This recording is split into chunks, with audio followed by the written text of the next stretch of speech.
So like most sales are made by the first person who correctly describes the customer's problem, which means, so what you're telling me, Mike, is this, and this. Yes, that is my problem. Okay, excellent. Now let me show you and explain to you how I can solve the problem. Because another reason people don't make a lot of sales is because they're trying to sell their product or service and they want to tell you all about it. And in reality, nobody wants your product or service. They want the result. That's right. So sell the result.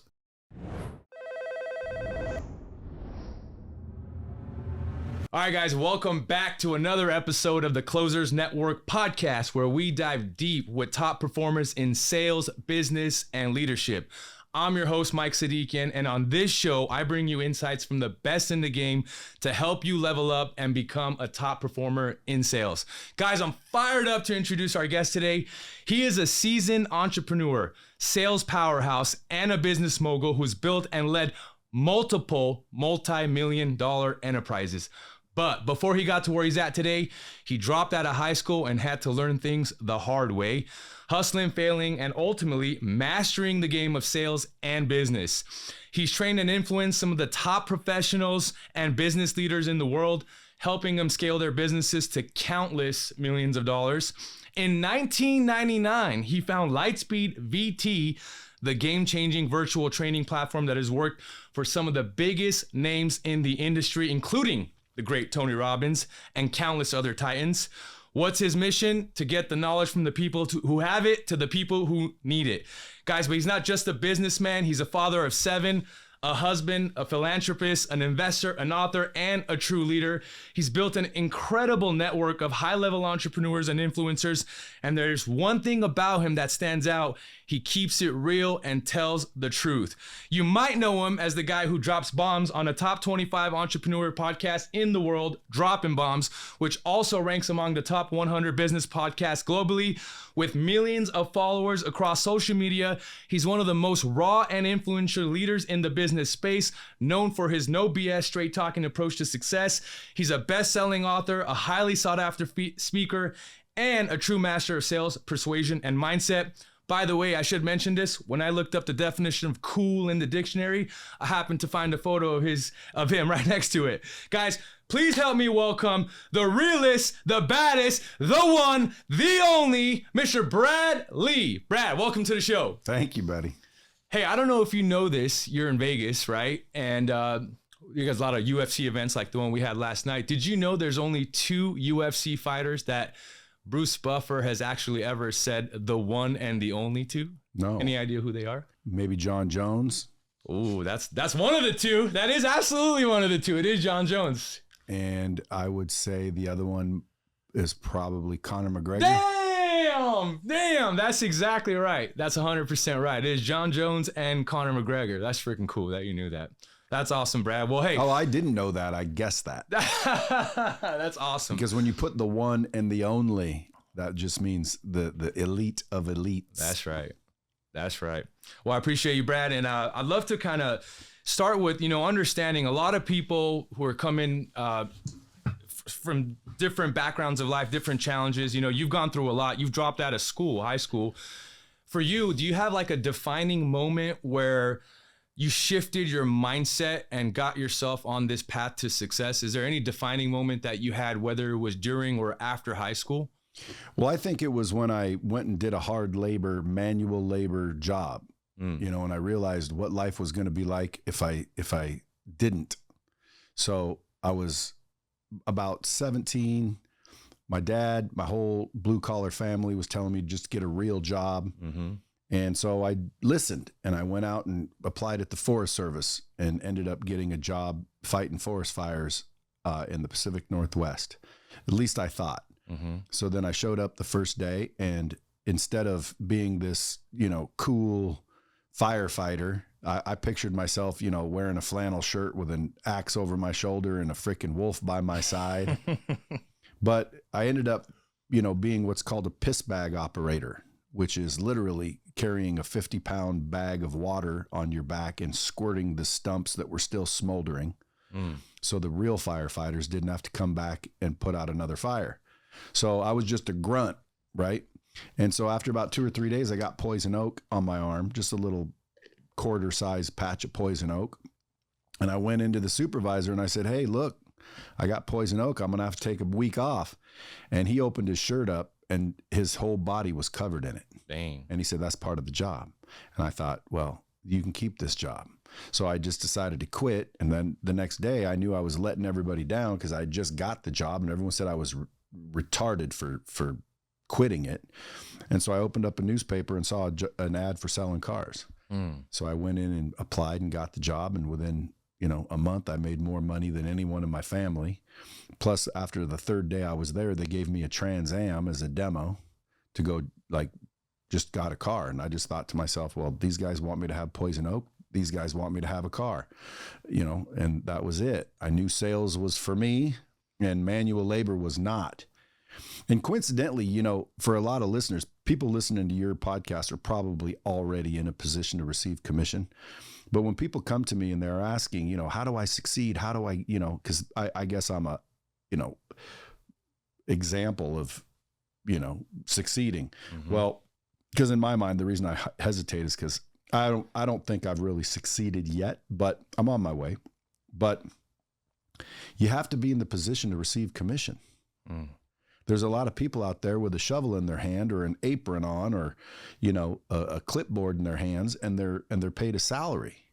And it's like, guys, I know 0 people who are financially successful that are on a salary. And when you think about it, you go, well, man, if I want to be financially successful, why don't I just emulate those that are doing it? And when you do, you'll realize every single one of them are selling something to somebody. So once I realized that when I was 18 years old, I just never looked back, stayed in sales from then on. Dang. So you mentioned, I believe you said in a month, you became one of the top reps or the top rep? At this particular dealership? At the dealership? Yeah. So was there an adaptation phase you had to go through? Did you have to learn some stuff? What are some of the skill sets that you feel like you had to develop to get that good that quick? And how can someone maybe imitate that in what we do in this side of remote high ticket sales? Well, first of all, I was new, didn't know any better, didn't know not to take customers, didn't know to prejudge customers. I just went in there with enthusiasm and a deep appreciation of having a job where I could wear a suit and a cologne and, drive cars. Yeah. So my mindset was already of gratitude. And I think that made a big difference because a lot of the people that were there, they were already jaded and, I called them floor whores. Floor whores? Yeah, they just sat around the showroom floor waiting for customers. And it's like I would go outside, I would be working the service drive. Soon as someone came on the lot, I'd be walking up to them and introducing myself. I mean, it boils down to the more people you talk to, the more opportunities you have to sell cars. I just, got more opportunities than everybody else because I was not lazy. I was excited and enthusiastic. But it took me a while to get good. The reason why I was the top guy in the very beginning is because I just out hustled everybody. I outworked everybody. They were a little bit lazy. So would you call like the floor whores maybe like an order taker, like in sales? Yeah. They were more so order takers and you had more of the closer hat on. You were willing to get after it and make things happen. Yeah, well, when people would walk in, for example, these floor whores would wait for them to come into the dealership. Yep. Well, I'd go outside and open their door. Now, some people are like, oh, you were one of those guys. Yep, I was one of those guys. But when I opened the door, I had a big smile on my face. I said, are you here for sales, service, or parts? And these guys would say, can I help you? And then when they would say, we're just looking, I had funny things I would say. Like when people would say, I'm just looking, I'd say, your brother Ben was here yesterday. And they're like, what? Ben looking. Your cousin's still looking, should be here in about 20 minutes. But just a good attitude. That was really it. I had a good, solid, positive attitude, mainly because I realized what's the alternative. Hard labor, limits. They were paying me $22 an hour, which back then was damn good money. This feels like a lot of money for back then. Well, it was. Yeah. Dude, you weren't even born yet, probably. Probably not. How old are you? I'm 32. Yeah, dude, I got underwear older than you. But at the end of the day, dude, it was all attitude. And the willingness to work. I was out hustling. I was out moving. I was enthusiastic. I was smiling. I was, More hands you shake, more money you make. 100%. Do you feel like you had to, even during that month or after, continue like developing the skill sets? Because it sounds like you had the right mindset going into it, the attitude of gratitude and just appreciation from where you were coming from to where you're at now. But did you have to work on some of the skill sets that you had to get better at closing? Oh, of course. What did that look like? I still do. That's an ongoing thing. Training isn't something you did, it's something you do. So, I mean, from that day forward, I was always studying and listening and implementing and practicing and role playing. And, you know, my skills developed over time, which is why, you know, I continued to be a top salesperson. But no matter where I went, you know, I think the job also gave me thick skin. A lot of people, you know, crumble with rejection. Yes. People take it personally. You know, I had to learn not to take it personally. But at the end of the day, you know, I'm still training, still learning every day. I love it. I love it. So with the continued education and development, I think Tony Robbins talks about CANI, constant and never-ending improvement. What do you feel like, Brad, is maybe the one skill set that is maybe the most important that every salesperson should focus on and master? Skill set? Skill set. I would probably go with, you know, the ability to close, because there's a difference between selling and closing. Tell me more. Well, I mean, a salesperson can walk up and sell somebody something with just being nice and knowing your product. But a closer comes into play when they say no. And, you know, salesmen make a lot of money, but closers make massive amounts of money because they've got the ability and the skill set to get someone to shift their perspective and or give us the information that we need in order to build value. Because at the end of the day, if you just build value in the product or service that you're selling above the value the customer puts on their money, well, then you have an exchange every single time. So good salespeople listen better. They ask better questions. They're a little bit more strategic, I would say. A lot of salespeople, man, they just start talking. They think it's about what they say that matters. And it's not what they say that matters. It's, number one, how they say it matters even more. Body language, tonality, you know, whether you speak up or bring it down, you know, look confused, like your body language is massive. So to me, you know, I think the key skill set is the ability to close. Get them to go from a no to a yes. I love that. One of the things that we teach at the Closers Network and at One Call Closers is we try to simplify the sales call and provide a framework. And that really is introduction, discovery, and close. And we put a lot of emphasis on discovery because it is the most important phase of the call where you have to really listen, ask questions and listen, ask questions and listen to determine what is the problem, right? Where are they at? Where are they looking to go? Can our product or service help them solve that problem? And if it can, then it is absolutely our duty to get that person across the finish line if we believe that we can help them. Now, that being said, a lot of people like coming into the sales space or already in the sales space, they think like, hey, I have this fanatical discovery that it's supposed to always weed out the objections that come up. What I found from experience, I'd love to hear your thoughts, Brad, is I found out like you may have a solid discovery and you may have done a really great job trying to get as much clarity as you could in that discovery process. However, you still get to that close phase of the call, right? You do the price drop and a little bit of fear, a little bit of uncertainty, a little bit of hesitation kicks in, right? The human brain and the customer, oh my God, that's a lot, right? So I always like to coach and tell people like, guys, like you need to understand like and be ready and anticipate that objections are going to come even if you had the most solid discovery. I'd love to hear Brad's take on, you mentioned, you know, closing is the most important piece as far as dialing in that skill set. How does Brad feel about handling objections? How do I feel about it? Yeah. Even though most of that should be filtered out in the discovery and we should figure out and pre-filter out the objections that should come later, that you're still going to get objections and you should be ready for them. Yeah, you definitely want to be ready for objections, which in your IDC framework, you're missing the first one. The first one can't be introduction. You got to go one before that. and that's preparation. Preparation. Yeah, because a lot of salespeople, they're not mentally prepared, physically prepared. They don't know their inventory. They didn't get prepared. So what I tell people, the most important first step, and a lot of people don't, is preparation. How do you prepare? You walk it depends on what you're selling, but you walk your inventory, for example, see what came in the day before, look up the new rates, the new programs, if you're selling cars, trade-ins, if you're selling high ticket things, did you Google the person? Are you prepared? Are you prepared is the question. Mm-hmm. So, preparation is I think a very important, leave your problems at home, get your mind right, go brush your teeth, wash your hands, get the smoke smell off you if you smoke. Like, people don't realize preparation is massively important because people judge you in the first 10 seconds. So if they don't, like what they see, they don't like what they hear, they don't like what they smell, your introduction is much more difficult to do correctly, because your introduction sometimes only lasts, 10 seconds or less. Mm-hmm.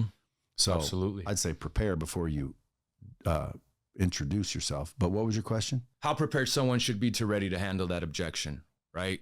And it's not necessarily, like, in my opinion, like exactly the word track that you're going to say, but just more so the idea, if you believe that you can help, like, are you willing to make it make sense and help this person overcome the objection? So I was just trying to figure out, like, what you thought about, like, objection handling. Well, the better you are at it, the more smoothly it will go. Mm-hmm. I used to role play a lot. And when someone would say, I'm just looking, I'd make sure I had 3 or 4 things, because I know I'm going to hear it. And then when it comes to, like, price objections and negotiation objections, there's all kinds of objections.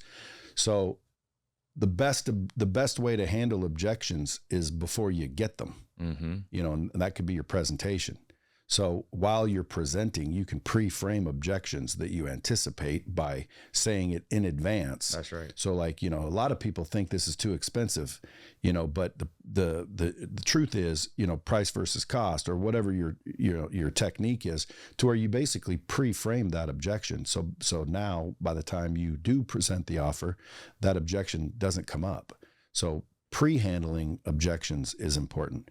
But to be comfortable in your skin and not get nervous when somebody objects, I think is just a matter of practice. You should write down your top 5 objections. If you don't know what your top 5 objections are, based on whatever you're selling, you should anticipate that they're coming, even if they don't.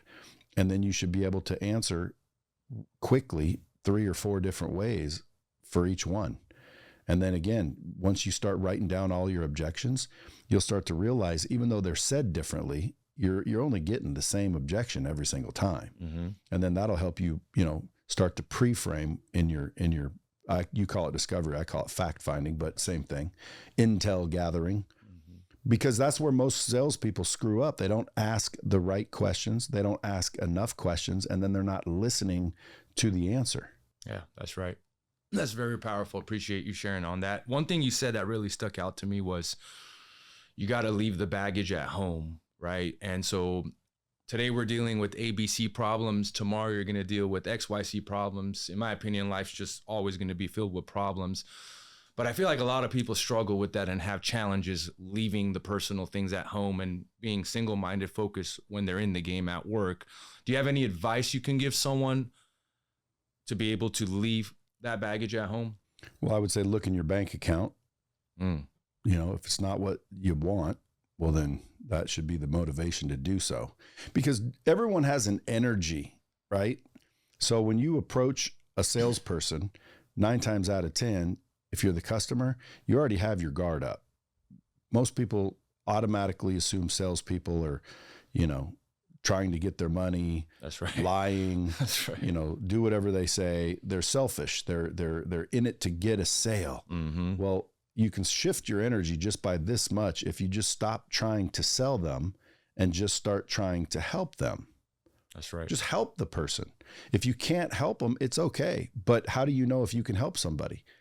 Well, you have to ask good questions and have that discovery phase. Well, the introduction will determine how well you can start asking questions. But to me, you know, most salespeople are too busy thinking about what they're going to say next. But to best, you know, solve it is change your energy. You know, have the energy, I call it heavenly energy and earthly energy. And you get to choose, right? God gave us free will. So we have the ability to choose how we're going to react. So if I'm having problems at home and I'm focused on the problem, my energy is now in that negative earthly vibration to where, you know, I'm upset, I'm angry, I'm envious, I'm confused, I'm depressed, whatever the case is. These are earthly energies. Heavenly energy, that's the confidence, the enthusiasm, the certainty, the abundance. Yep. You know, so if I'm having problems at home and I'm focused on all my problems, how do I leave them at home? Well, number one, I shift my energy to now look at those problems in heavenly energy. It gives you an opportunity. Problems are just opportunities, bro. That's right. And most people are looking for opportunities, but they're avoiding the problem. And they're looking at it as a problem, which means they're choosing negative energy. You need to choose positive energy. PMA, bro, it goes a long way in life. PMA. Yeah. So, I mean, you have a problem at home and it's tougher the more, you know, difficult the problem. Sure. You know, if you just got a call right before you take a customer and you found out your wife was banging your neighbor. Right. That's a hard one. That's a little bit tougher. That's a hard one to deal with. Yeah. But again, tougher. if you get real skilled at shifting your energy, you could look at that in a positive light. Number one, she just freed you up. I mean, think about it. When you get in a relationship, bro, you're trading, you know, all of them for one. So when that one does something stupid, I'd smile. If I found out my girl was cheating on me, dude, I'd smile. Right? That's what I mean. You got to shift your energy to one of positive. I see that as a good thing. Most people would see that as a bad thing. Yeah. Most people would focus on the doom and gloom. You don't focus on the doom and gloom, man. Choose heavenly energy. Walk around grateful. Walk around optimistic, regardless of the problems that you have at home. Just look at them differently and they become different. You know, I look at problems as opportunities. Absolutely. I agree. I think every problem is an opportunity. And I also believe that, you know, every failure, quote unquote, is an experience, right? As an opportunity to get better, get to that next level. One of the things I'm curious about is, you know, you coach, you mentor a lot of people. What are some common mistakes you see people make when it comes to improving maybe sales skills? Well, a lot of times they can't get the mindset to where it needs to be, so they give up on the skill set portion. Because there's only three areas: mindset, skill set, and habits. If you can focus on your mindset, your skill set, and your habits, dude, you're going to be unstoppable. So most people, they don't get the mindset down right, which causes them to give up too soon on the skill set. Because skills, bro, is just a matter of practice, drill, and rehearse. That's right.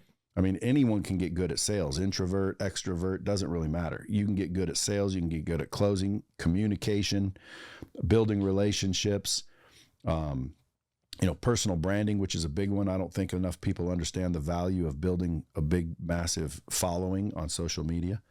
But those are just skills. The problem is most people's minds won't allow them to put in the practice long enough to get good. Because again, their mindset's off. Yeah. So they practice and they don't get the results they're looking for. They have instant gratification. Well, again, that's going to be a problem if you can't practice enough. If you're looking for everything to happen immediately, or you're giving up, and then the negativity starts to consume you, and the next thing you know, you quit. Then next thing you know, you're at a regular old salary job. Back at it. I think you're screwed if you're in a salaried position. And you can quote me on that. And that's one thing you talk about. I heard you talk about even in the office. You're like, well, Brad, maybe isn't your team listening to you talking about that all day? What do you have to say when people tell you that? I say, yes, they are. And hopefully they're going to do something about it. That's right. Because listen, salaried positions are okay if you need a salaried position to begin with, but you can also go get a part-time job being in the position to receive commission. That's right. Like anyone listening, that's what you need to do, right? It doesn't matter that you're in a salaried position right now. Cool, you got to pay the bills. I call it a stable table. In order to succeed, you have to start on a stable table, which means you've got your home, you've got your food, you've got your transportation. Like you got to have some stability in life. Sure. So that might come through a salaried position, but most people just stay there. Their mindset's not abundant. So they don't think, well, man, I can also do this. They think, well, I'm putting in 80 hours a week. I don't have any time. Dude, time is relative. You know, if I said, I'll give you $30 million, now you got the time. So the reason you don't have the time is again, because you don't value the payoff. And I would tell anyone that the payoff for doing what I'm talking about is massive. Mindset is the most important because without it, you can't get the skills. But if you have the mindset, it is possible to run positively in the wrong direction. Bam. Which means you're not very good. So your mindset's right, but you're not very good because you haven't done the work. You haven't put in the reps. You haven't studied the rebuttals. You haven't studied the tonality. You haven't studied framework. You haven't studied future pacing. You haven't studied the literal techniques that are in this game. And there are techniques. So imagine a white belt getting in the cage with a black belt. You know, they're going to get their ass kicked, no doubt, on a regular basis. Well, that's because they haven't put in the work. But if their mindset is, I don't want to get my ass kicked, so I'm going to avoid the cage. Well, then, brother, you're never going to be a championship fighter. So a lot of people's mindset stops them from getting the skill set. I think that's the biggest mistake. If people just learn how to improve their self-worth and their confidence, I think that would go a long way, because then they're able to withstand the pain and suffering of the practice and getting your teeth kicked in is what I like to say. You know, most people, they don't want their teeth kicked in. And as soon as they get their teeth kicked in, they run off with their tail between their legs. That's because they don't have the mindset. So once they get the mindset right, now it's time to get the skills. And the skills are just repetition, practice, and accountability. So once they get the skills, now they're really good at what they do. Dude, the only thing that can screw them up now is their habits. That's powerful, super powerful. And one thing I found too from experience, you know, I'm a dude who didn't like sales and didn't want to get into sales, but to your point and everything you're talking about today, I was like, I knew for me, sales has got to be the path to freedom. And so I decided to do the thing that I don't like doing to get to where I want to go. What I found on that journey is I started getting good at sales, not out the gate, and I certainly will talk about that, but it took me some time to get dialed in. But when I did, and I started getting good at the thing I didn't like doing, I started really liking it. I started gravitating more. So I was like, man, once you start getting really good, you're like, I want to do more of this and get better at it. And that's what I found started working for me. But I had to have an honest conversation with myself, because one of the things I share on this show is kind of my journey and how I got involved in sales. And one of the first couple of months, you know, I had just gotten married. I shut down a trucking company. I was doing that for 3 years. We were doing well, but it was a 5 a.m. to 5 p.m. grind. I hated it. It's not what I wanted to do. I got married while I shut down the trucking company, so I had no income coming in. I also moved an hour and a half away from everybody and anything that I knew, and I committed to this apartment for an entire year, all to start a sales position in high ticket. And just about, I went on my honeymoon, came back, got hired, and when I got hired, I didn't even start in sales. I was put in marketing so that I can learn about the brand and learn how things work. So fast forward about a month and a half into that, I finally had the opportunity to start sales, and 2 months went by, and, you know, high standards, high expectations in the environment that I was in, hadn't yet closed the deal. And I had a kind of a come to Jesus moment. I had a director by the name of Ken Lynch pull me into a room. He's like, Mike, I got the most amazing news to tell you. You're going to love it. You can't wait to find out. And I'm like, oh man, I'm so fired up. I'm like, I can't wait to hear this amazing news. So he takes me into the conference room, right? And he basically drops it hot on me. He's like, hey man, if you don't get any sales in, like, we're going to have to let you go, like ASAP. And it was just this moment where I realized, like, dude, I gave up everything that I had, the company that I owned. I just got married. I have all this commitment I have to provide for my wife. We want to talk about kids. I got this apartment lease. I'm like, I just committed to it. I can't not be here. And I had to have a real conversation with myself in that moment and tell myself, dude, like, am I interested in being successful in sales, or am I like really committed to it? Because these are two separate different things. And when the sales director dropped it hot on me, it was an opportunity for me to analyze like what I'm doing in my life. And if I was being 100% honest and truthful with myself, I was messing around like after work. You know, when it was 5 o'clock, I was done. I left work. I'd go home, right? I'd scroll on social media. I wouldn't go to the gym. I would Netflix and chill. And when I had that conversation, it was just like a big aha moment. Like, dude, what are you doing wasting your time? You just gave up everything for this. You decided to go all in on this. Like, freaking commit to the thing that you said you're going to commit to. Stop just being interested. And one of the things that I found is like, there's not a lot of things like we can always commit to when it comes to life, right? There's maybe a handful of things you're like really, really committed to. And a lot of things we'll be interested in. And so like, for example, like golf, I can't commit to golf because I'm just like, dude, this takes too much time. I don't want to commit to it. It's not something that I'll ever commit to, but something that I'm interested in. But to add on to what you're saying, one of the things that I found is the same conversation that I have in leading multiple sales teams is, hey, are you interested or are you committed? And one of the things that I found is the people that are truly committed and maybe need a little bit of that accountability that I had tend to start seeing the most massive results from actually sticking to it and doing the work, only if they're being truthful about working on themselves and doing these things, right? And not wasting time. Because to your point, time is relevant. And so that's one just piece I wanted to share with our listener today that I think is important, you know, as you're getting into this, guys, and you're taking this seriously, and as you should, like, you should be committed, right? Not necessarily just interested. And so I think what you shared, you know, was super powerful. And I think there's a lot there. One thing you talked about, Brad, is building a brand. And you've done such a phenomenal job. I think I've been following you for maybe 9, going on almost a decade, almost on 10 years now. And I've seen the brand grow from, I don't know, maybe tens of thousands of followers to multi-millions of followers today. What has been your strategy for staying relevant and consistently growing that influence in such a like crowded space? The concept is called be the content instead of make content. A lot of people try to make content, and that's all they're putting out there is the content that they're making instead of being the content, which is, you know, literally film you being you, doing what you do, talking to who you talk to. And that authenticity, that vibration is more attractive than most, if not all. And so I just had a couple of factors. Number one, I wanted to basically flood the internet with my face. Okay. Because if you're not out there, they can't see you. And if you think you're posting once a day, everyone sees that. Even if your followers are following you, they don't all see it, let alone all these other people. So I said, I got to flood the internet with my face. I got to put out quantity, not quality.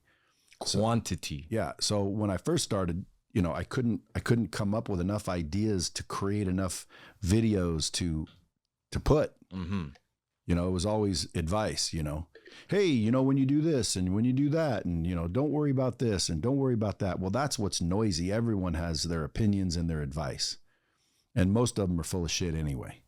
So I just quit trying to do that. And I started to just put out content where I was just being me. And that's when the followers started coming, because I think most people were just trying to make it and instead of being it, especially in sales. Cause again, you want to build a social media brand that people, you know, want to see. There's got to be authenticity behind the scenes. It can't just be constant lessons and advice. So if you watch me, you see I'm out smoking a cigar. I'm talking to my wife. I'm talking to my kids. I'm talking to employees. I'm talking to other people that I'm teaching something to. So you bundle all that up. Now you've got enough content to actually flood the internet. And so that's all I did. And I just did it for 7 years. That's huge. You know, for the first 3 or 4 years, I wasn't gaining very many followers at all. But you know, eventually you hit mass momentum. You know, if you look at my posts, I got, 5,000-10,000 posts on my social media. What do most people have? That's a lot. Maybe a couple dozen or a few hundred at most. Yeah, because they're posting one video a week. You know, then they think, man, I'm going to do it. I'm going to go crazy. And they post one a day. If you'll notice my social media, I'm posting 4 to 6 times every single day and have for 7 years straight. So there's thousands of posts, and some go viral and some don't. Some are great and some are stupid, but at the end of the day, it worked. So I always put this content flow together. Number one, you have to have your source of content, and that source should be you being you. You know, what do you do every day? When you wake up in the morning, what do you do? Where's the camera? Most people turn the camera on to make content, and then they turn the camera off when they're done. When people want to see what was done after you turn the camera off. So again, I would recommend anyone that can afford it to hire a camera person that just follows you around. Like you guys walked in here today, y'all had cameras. That's how you do it.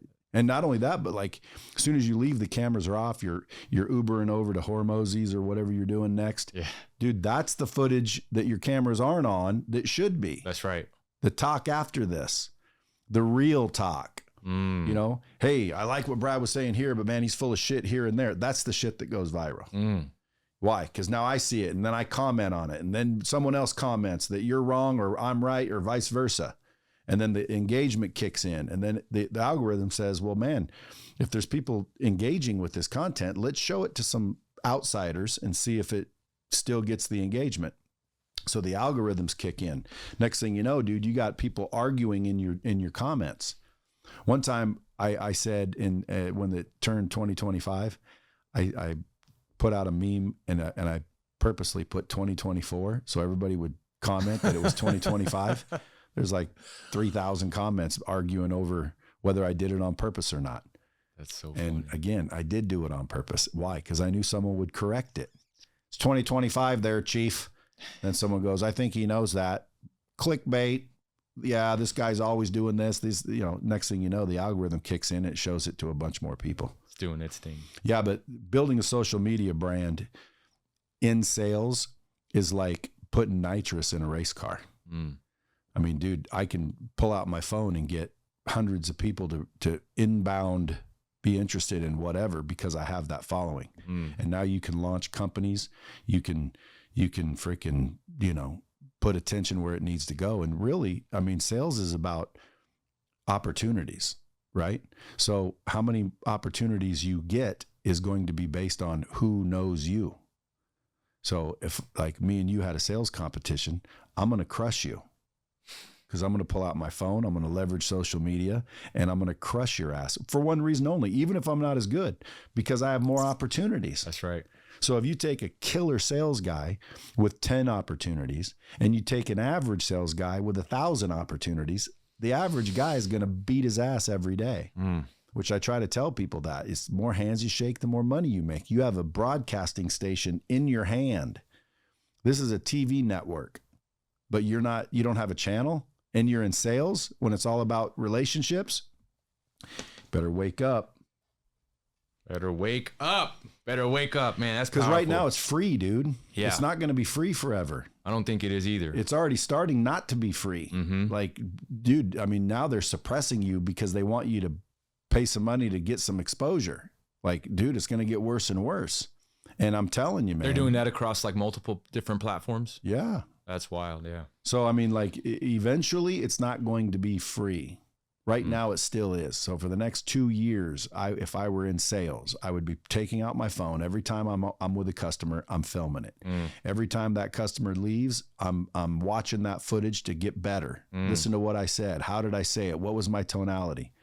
What questions did I ask? What did I miss? I mean, I've watched videos of me in sales situations where once I listen to it again, I'm like, dude, right there, I should have said this. So again, it's like, just like in sports, man, they watch the footage to see where you screwed up, where you had the opportunities that you missed. So the next time, boom, you're more apt to take the opportunity as they present themselves. Man, I freaking love that. You said a couple things, which I want to kind of go back to something you mentioned earlier, which every person that we onboard in any of the offers, I like to actually give them 2 pieces of advice before they get started.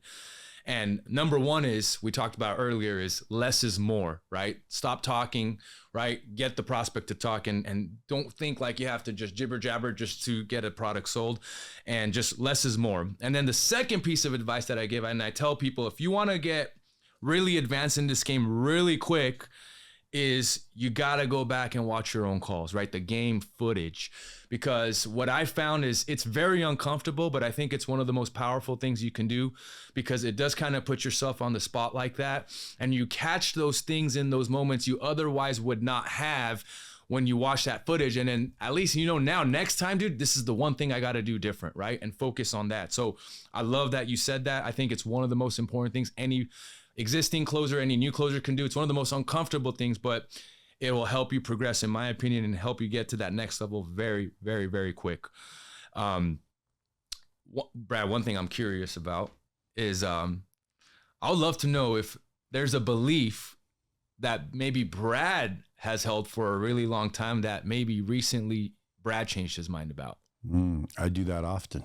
And the reason I do it is because your beliefs dictate your behavior.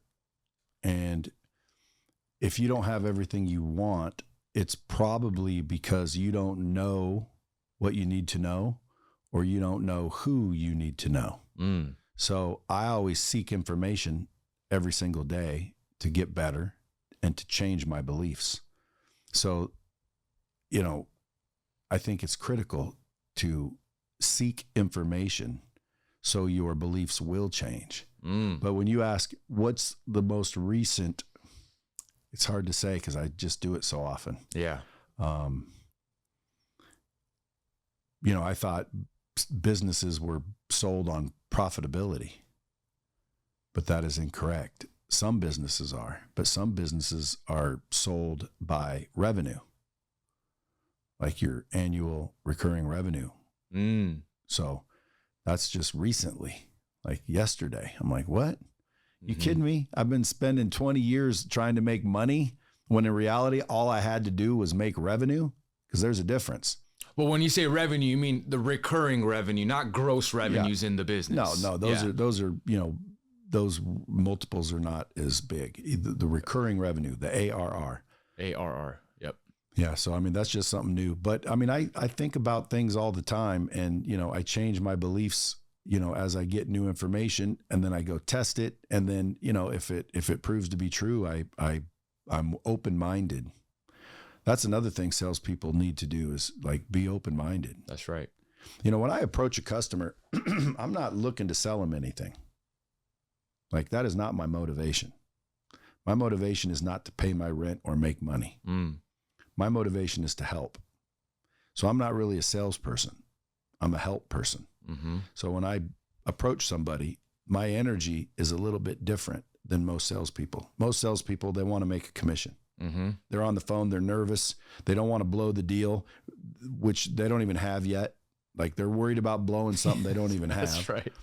And so their energy, their vibrational frequency is just not ideal. And so people can sense that they call it commission breath, desperation. They see that you're not really listening. When I'm telling you the story, you're just sitting there trying to think up what to say next instead of listening to what I'm saying. You know that 74% of all sales are made usually with the first person who properly identifies their problem. Feeling heard and understood in the sales process. Essentially. Yep. So like most sales are made by the first person who correctly describes the customer's problem, which means, so what you're telling me, Mike, is this, and this. Yes, that is my problem. Okay, excellent. Now let me show you and explain to you how I can solve the problem. Because another reason people don't make a lot of sales is because they're trying to sell their product or service, and they want to tell you all about it. And in reality, nobody wants your product or service. They want the result. That's right. So sell the result. And the result is easy to sell because that's what they want. So why make it difficult? You shouldn't. You should sell the result. Like last year, there were millions of drill bits sold and nobody wanted a drill bit. So how did they sell millions of them? How? Well, they wanted the hole. Mm.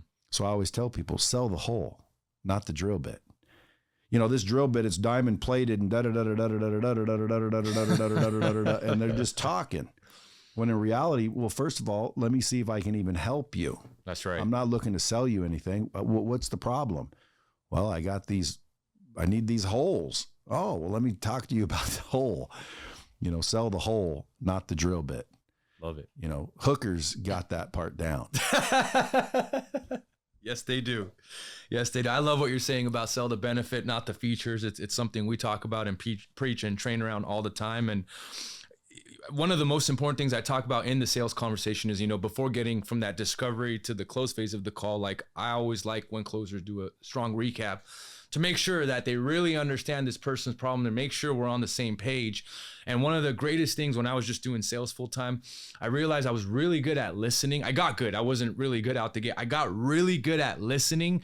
And I always just knew like every person's problem and depending on the product or service I was saying, I already knew exactly what they were looking for, where they were at, where they were looking to go. And it was just the same conversation with a new set of person. That's when I realized I figured it out. Like I'm just having the same conversation with a new set of person. But one of the greatest things I would get back all the time when I would recap, people would always tell me, dude, like you said that better than I can put it in my own words. Dude, like Mike, like I can't even say it the way you just said it. And like, that's when I knew I was onto something. When I can speak to people's problems better than they could, that's when that feeling heard and understood came in. And that made it a lot easier to transition into the close and get it done from there. Yeah, which is exactly what I said. You got really good at describing someone's problem. Mm.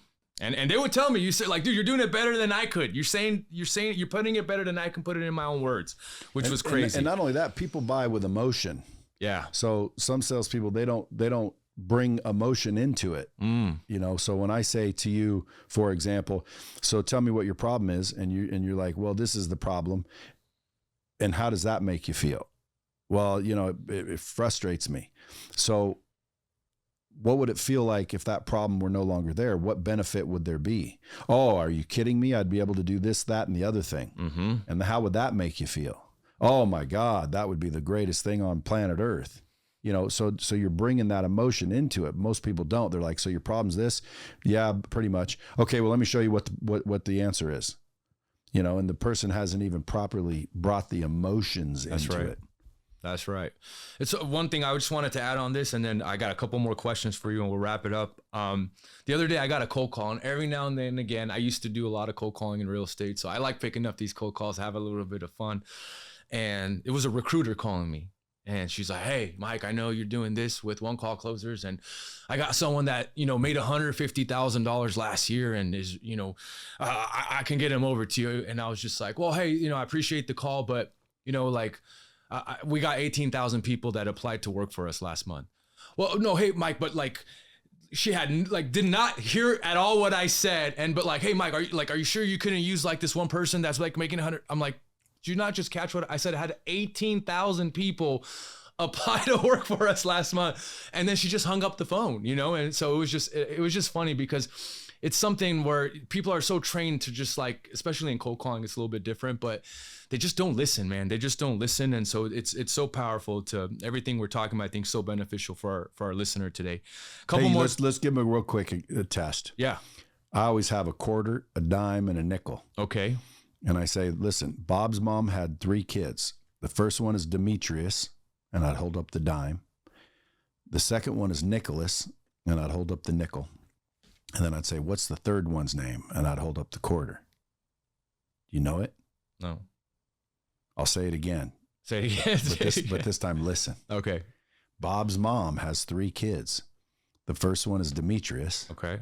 The second one is Nicholas. What's the third one's name? Damn, I don't know. That's because you're not really listening. I'm not really listening. Listen to me. Okay. Bob's mom has 3 kids. Bob. I was like, it's too obvious. I was like, it's not Bob, but I'm like, I'm getting in my own head right now. It's Bob. Yeah. Okay. I said it 3 times. Most people aren't listening. That's right. They got to listen. Yeah, 100%. I agree. That's the part of the constant and never-ending improvement. So just continuing to work on all the skill sets. Couple quick things, Brad. So I'm curious for you. You know, you obviously have built some massive empires, impacted countless amounts of people, dropped countless amounts of bombs. When you look ahead, what do you feel like is next for Brad Lea, maybe in the next like 5, 10, 15 years for yourself? Well, you know, I'd say 10 maybe. Mm-hmm. I'm getting a little bit older and I want to eventually, you know, just sail off into the sunset. So I'm scaling a few of my companies currently for an exit in probably 5, 10 years. Okay. And I'm creating what I feel is a path out of the rat race for people. And so when I do exit all the companies, well, then I'll just, you know, focus on helping people for as long as they'll listen. You know, I might be too old one day where no one's listening anymore. I might already be there for all I know. But the next 5, 10 years, man, I'm just going to scale out these companies that I have. They're all in unbelievable industries and there's opportunity everywhere. So I'm just scaling those out and prepping them to have the systems and processes and team in place to eventually exit them. When you say sailing off into the sunset, is that like, what exactly do you mean by that? Well, I mean, you know, money's not everything. And, you know, a lot of people think that I'm one of those, you know, money's everything guys. And money's important, but it's not everything. Mm-hmm. And you know how you know this? Because when you die on your deathbed, you know, are you looking at your bank accounts? No. Your trophy cases? I don't think you are. Are you saying, hey, let me bring pictures of my cars? I don't let me see my homes one more time. No, it's about people. You want to be surrounded by people. So it's relationships that matter. And coincidentally, when we're born, relationships are required. Otherwise we die. So when we're born, they're required. And when we die, they're the only thing that's desired. So most people forget how important they are during their life. In between. So when I say sail off into the sunset, I just mean, you know, go hang with the people that you love and, you know, try to help other people. So you get those rewards in heaven, you know, because I don't believe that when you die, you're dead and that's it. I think your spirit, your soul moves on. And I think what you do here is going to determine what you get there. So when I say sail off into the sunset, it means just go help people. Quit worrying about, you know, what most people worry about. And a lot of people say, well, Brad, aren't you there yet currently? I mean, theoretically I could, but I don't think I have the dry powder that I need because I want to help people financially in one way. And I need some more dry powder for that. Love it. Love it. That's powerful. I'm going to go live life, man. Yeah. You know, travel, hang out, you know, build and nurture and spend time with people that you love and, you know, quit worrying about work so much. That's awesome. That's awesome to hear from you. You know, there's not a lot of people in the space like yourself that really talk about it in that sense. So it's definitely a different perspective for sure. Well, I think a lot of people just focus on the money too much. Yeah. And, you know, relationships are more important. So if you focus on money instead of relationships, soon you'll have neither. So I would say, you know, reserve some time. How old are you? 32. Yeah. I mean, you got tons of time, bro. I started this company right around your age, you know, so I wouldn't discount focus and get to work, but after a while, you know, 20 years, now you're 53, dude, you're going to start thinking differently and you're going to start realizing like, dude, if everything's going well, you probably only have 30, 40 years left. That's right. And what do you want to do? Just, you know, close 1 million more deals until you die? No, man, you're going to want to go build some memories and, you know, hang out with your kids and help people figure it out for themselves so they have a better life. You know, you'll get yours dialed in and then go help other people. I think that's what it's all about, man. You know, get yourself situated and then go help other people get situated. So I'm cruising into that phase right now. That's huge. And yeah, you know, one of my first mentors told me early on, dude, if you can't, like, if you want to really, truly, actually help other people, like, you need to figure out the skill set of making money. And it's not just about yourself, but it's making enough money to be able to help others, right? With that, and not just necessarily about yourself. So definitely money is important, but it's not the most important thing. And do you have a time where prioritizing relationships over money has really like impacted your business? Is there any like specific maybe moment or opportunity experience that you've had that you can share about where prioritizing that relationship over money made an impact for you in the business? Yeah, but you know, I can think of more where I failed to do it and it made a bigger impact in a negative light. Is that the Grant Cardone? That's one of them. One of them. Okay. Yeah, but I mean, anytime it happens, it's like, you know, I should have, with Grant, for example, just said, no problem, bro. I got you. I would have made way more money. But instead I was worried about the money. So I said, screw you, bro. You can't do that. Hell, you know, now all of a sudden, you know, the relationship kind of deteriorated. I mean, he's still a customer and we're still friends, but like not like we were. But if I would have just, you know, focused on the relationship instead of the money, I'd have a whole lot more of it right now. And that's what I tell people, man. You're going to have neither if you focus on the wrong one. Money is not more important than relationships. That's, man, it's just, no pun intended, of dropping bombs. That's awesome stuff, Brad. I appreciate you sharing. You know, one thing you brought up God a couple times and you brought up heaven. Correct me if I'm wrong, but I feel like listening to you for a long time, listening to Dropping Bombs, what I feel like is from the initial first few episodes, where you brought up and referenced God a lot, right? But I feel like things have maybe in the messaging shifted for you a little bit. Were you always a believer, or did you more maybe recently kind of really kind of become a believer, or was there maybe something that happened in life that gave you a different perspective or impacted you to kind of really more talk about God and put yourself out there in that way? No, I think I've always been a believer. I'm just a little more educated in the matter now. Okay. I kind of just believed, you know, because I mean, you'd be an idiot not to believe. Like, dude, I always say, just look at the world. You think this was all by accident? You think this just happened? Impossible. Like, even getting into the molecular structure of your DNA, look at like how when you cut your arm, your body automatically sends platelets to seal the wound and then repairs itself, and the skin repairs itself, and the eyeball, the way it receives and the way it goes to the brain. And when you get down to a subatomic particle, now you really are like, wow, like, dude, this could not have been by accident, which means there is a creator, which now you start seeking the creator and you start to get more educated and certain. So I think my certainty level didn't necessarily increase, but my focus has, and what you focus on grows. So I think people are noticing I'm focusing more on the creator. And the reason I don't say God is because, number one, God's a title. But people know what I mean when I say God. Sure. But I say creator because God is a title, first of all. And not only that, if you do your research, you know, there was a being that had the name of God Real. And it was not the one you want to worship. And short for God Real is God. I didn't know that. Yeah. God is a pagan word, but it's also the name of Satan.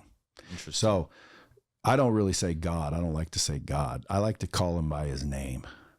And his name is Yahuwah or Yahweh. Yahweh. And then people say, well, I thought it was Jesus. Well, no, that's a different individual.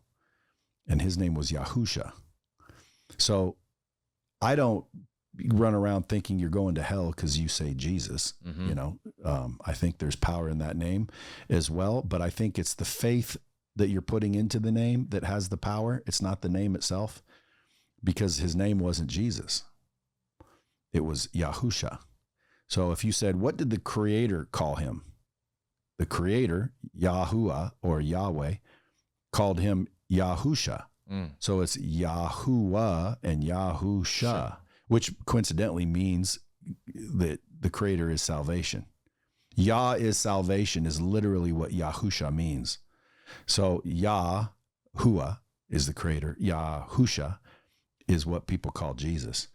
And a lot of people argue whether the name's important or not. And I would say, seek, read scripture and look, because it seems to be, fairly important to him. Absolutely. I appreciate you sharing your perspective on that. I was really curious to hear an insight from you. So, guys, that being said, I'm getting ready to wrap up this episode with Big Brad Lea. So if you're listening to this right now and you're looking to get involved with Brad, you heard Brad mention earlier, guys, he's in a scale phase. He's looking to grow his company over the next 5-10 years. If you want to be a part of that impact, get involved with the team that has all their systems and processes dialed in. Have an opportunity of a lifetime. Click the link in the description below, guys. We're going to put Brad's Work With Me page right below, so you can click the link and apply to see if maybe working with Brad and our team is going to be the opportunity for you. So if you're someone that's been looking or thinking about the high ticket space, I highly encourage you to click the link below and schedule an interview to see if it's maybe going to be a good opportunity and a good fit for you. Brad, what would you leave someone with that's maybe interested in working with you and one of your companies? Well, I would say click the link and fill out the application. I can't help everybody, but, at the same time, I can help a lot of people. Number one, you got to get in the position to receive commission, even if it's part-time. Number two, I've laid out an exact training system that allows us to give the skill set and the mindset and the habits that are necessary to crush the game of sales. That's right. So if you've got the mindset and you've got the skill set and you've got the habits, brother, the job I give is a vehicle to get to the next level. Like I always tell everyone that works with me, I hope you're not here in 3 years. Why? That's right. Well, because I'm just giving you a job. It's an opportunity, sure. And it's an unlimited job, and you can make, hundreds of thousands a year, if not millions, but it's still just a job. So, I mean, to me, the job is a vehicle to get you to the next level. So we start out, either A, I just put you right to work, or B, if you need a little training, I'm going to give you the mindset, the skill set, and the habits that will change your life, change your relationships, change you as an individual.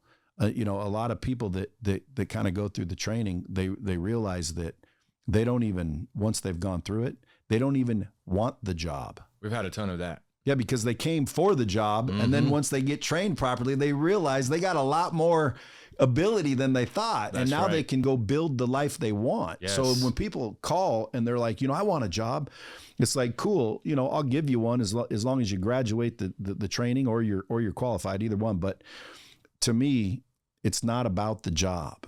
Okay. The job allows somebody to instantly take the training and start making real money. And then the question is what now? Because what most people do is they'll raise their level of income, but they'll raise their expense too. They'll raise their lifestyle. And what happens is you're just broke at another level. And you're like, wait a minute. Yeah, I'm making $200,000, $300,000, $400,000 a year, but I'm spending $200,000, $300,000, $400,000 a year. No, the true way to get wealthy, you must invest. You have to invest. That's right. And so the next level after making some money is now let me show you how to actually invest and become wealthy. The first investment that most people fail to make is the investment into themselves. That's right. The repetition, the practice, the accountability. So once they do the inner work and they start to realize they're a lot more capable, the job's almost like, just a stepping stone.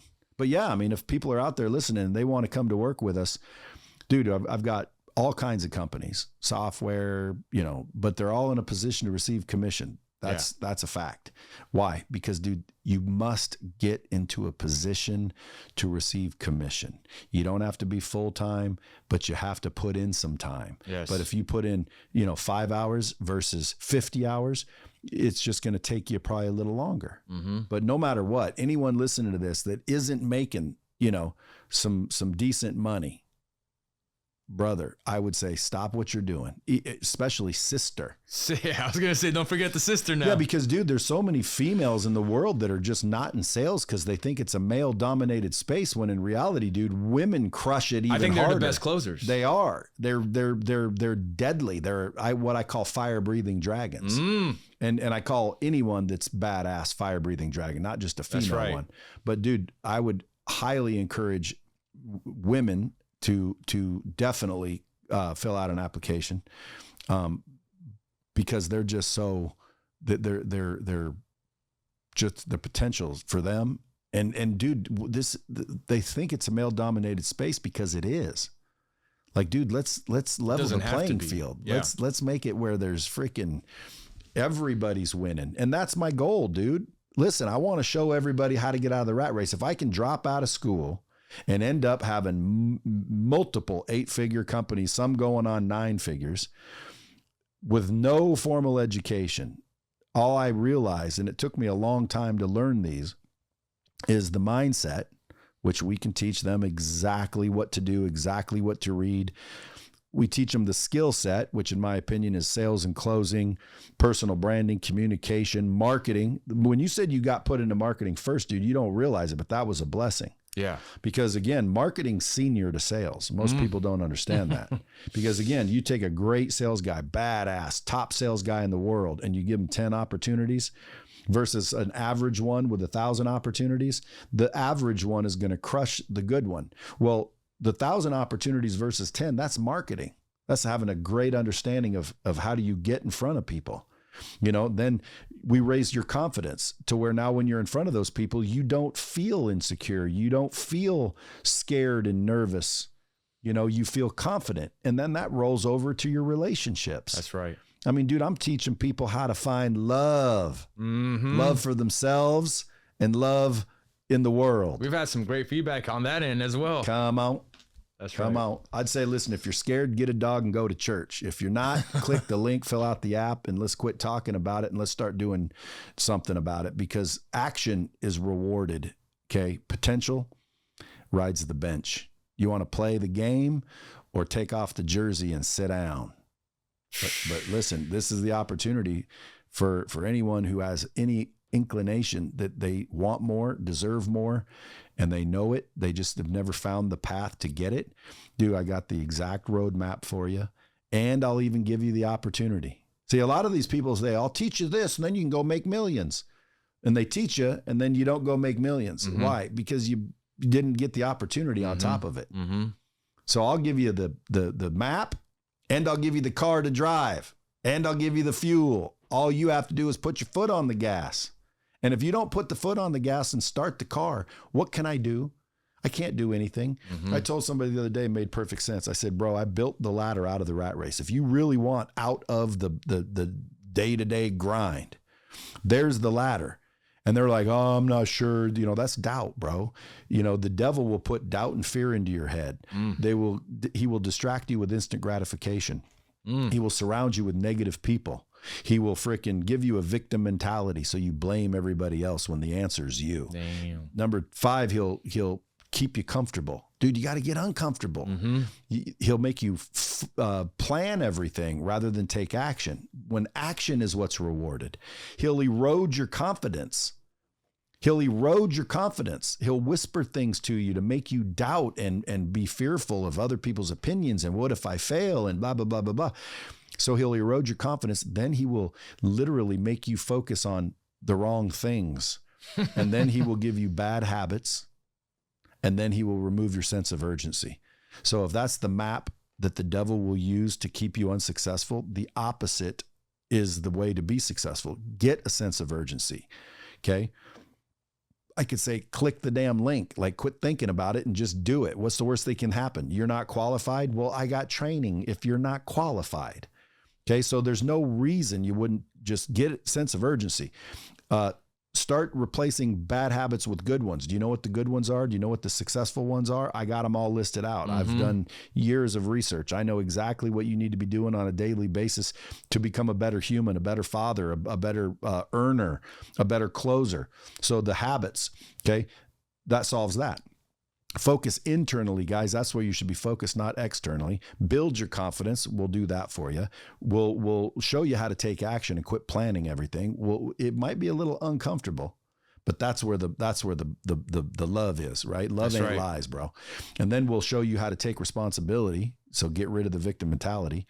Then we'll show you how to get out of the negative situations and mindsets that you're in. And then we'll get rid of that instant gratification. And then we'll alleviate the doubt and the fear. And the next thing you know, bro, you're crushing. And you said the same story when you first got in.